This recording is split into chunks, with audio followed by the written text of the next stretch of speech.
Საგაზაფხულო სესიის პლენარულ სხდომაზე ეროვნული ბანკის პრეზიდენტი წლიური ანგარიში წარდგა საერთაშორისო რეზერვები, ინფლაციის მართვა, მონეტარული პოლიტიკა, საბანკო სექტორის მდგრადობა ის ძირითადი საკითხები იყო, რაზეც თურნავამ ყურადღება გაამახვილა. ეროვნული ბანკის პრეზიდენტ დეპუტატების კითხვებზეც მოუწია პასუხის გაცემა. როგორია ეროვნული ბანკის პოლიტიკა და რა მაჩვენებლებია საფინანსო სექტორში ამ დროისთვის, სხდომას ქრისტინე გამთენაძე ადევნებდა თვალს, რომელიც ახლა პირდაპირ ეთერში გვერდება. მაია, გამარჯობა. ეროვნული ბანკის პრეზიდენტმა თავისი გამოსვლა სავალუტო რეზერვების მიმოხილვით დაიწყო.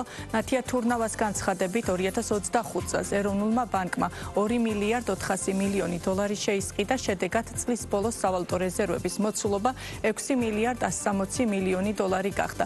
ტენდენცია გაგრძელდა მიმდინარე წელსაც და იანვარ-აპრილში სების წმინდა შესყიდვებმა 833 მილიონი დოლარი შეადგინა. აპრილის მდგომარეობით რეზერვების მოცულობა უკვე 6,4 მილიარდი დოლარია.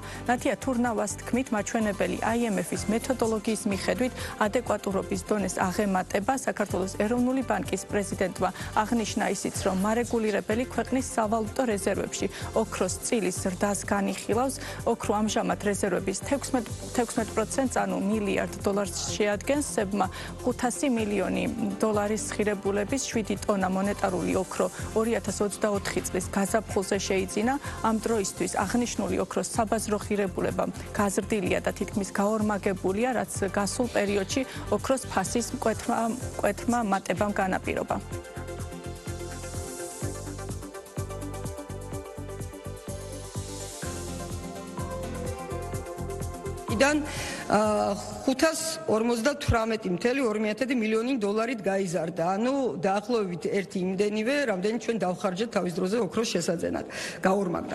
2026 წლის აპრილის მდგომარეობით ოქროს წილი მთლიან საერთაშორისო რეზერვებში 16,4%-ია.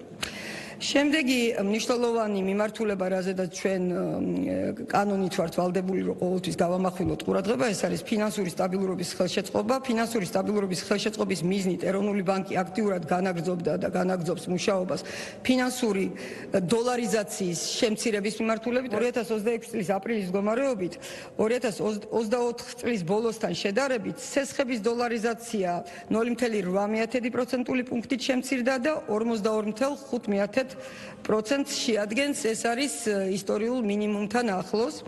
ასევე მცირდება, რაც კიდევ უფრო მნიშვნელოვანია, დეპოზიტების დოლარიზაცია. ეროვნული ბანკის პრეზიდენტმა პლენარული სხდომის ფარგლებში დეპუტატების კითხვებსაც უპასუხა. სხვა თემებთან ერთად კითხვები შეეხებოდა 2024 წლის ოქტომბერში ეროვნული ბანკის მიერ საპარლამენტო არჩევნების დროს განხორციელებულ ინტერვენციებს. კიდევ ერთი საკითხი ეროვნული ბანკის დამოუკიდებლობას ეხებოდა, რაზეც სების პრეზიდენტმა აღნიშნა, რომ ეროვნული ბანკი მონეტარულ გადაწყვეტილებებში დამოუკიდებელია, თუმცა გადაწყვეტილებები მთავრობის პოლიტიკასთან თანხვედრაშია. რამდენად დამოუკიდებელია ეროვნული ბანკი რეალურად, როდესაც მისი გადაწყვეტილებები ხშირად სრულ თანხვედრაში მოდის მთავრობის მოკლევადიან ეკონომიკურ და პოლიტიკურ ინტერესებთან. და არსებობს თუ არა საერთოდ შემთხვევა, როდესაც ხელისუფლების პოზიციას თქვენ საჯაროდ დაუპირისპირდით. ჩვენ გადაწყვეტილებებს, მონეტარული პოლიტიკის გადაწყვეტილებებს, რა თქმა უნდა, ვიღებთ ჩვენს კანონმდებლობაზე, ჩვენს მანდატზე დაყრდნობით. გარკვეული კოორდინაციით, იმიტომ რომ ძალიან მნიშვნელოვანია პატარა ქვეყნისთვის, როგორიც არის საქართველო, რომ სხვადასხვა ეკონომიკური პოლიტიკები იყოს ერთმანეთთან სინერგიაში და ერთი მეორეს არ ასუსტებდეს. ეს არის ჩემი პასუხი.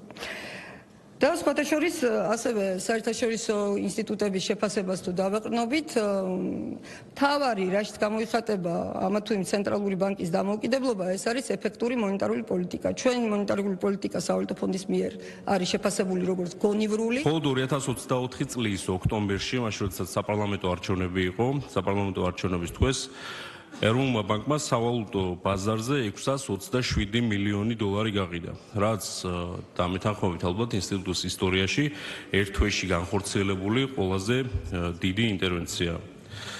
რამდენიმე კითხვა მექნება, რა იყო საბჭოს მიერ დამტკიცებული ის კრიტიკული ნიშნული ზღვარი ან წესი, რომლის საფუძველზე 2024 წლის ოქტომბერში 627 მილიონი დოლარი გაიყიდა, ეს იყო აბსოლუტურად სწორი და გამართლებული გადაწყვეტილება, იმიტომ რომ ერთი ჩვენ ხედავდით ისევ და ისევ რომ მაკროეკონომიკური გაუარესებიდან ეს არ მომდინარეობს.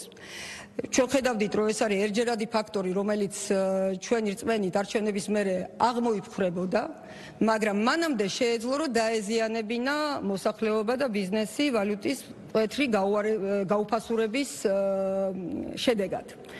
იმისთვის რომ ეს პირველი ნიშნები რაც ჩვენ დავინახეთ, ეს არ გადაზრდილიყო ჯაჭვური რეაქციით და მოსახლეობაზეც არასახულიყო და არ დაწყებულიყო დოლარიზაცია, ანუ ლარის დანაზოგების გადოლარება, ამის პირველ ნიშნებს ჩვენ უკვე ხედავდით, მაგრამ ეს არ იყო ჯერ საყოველთაო.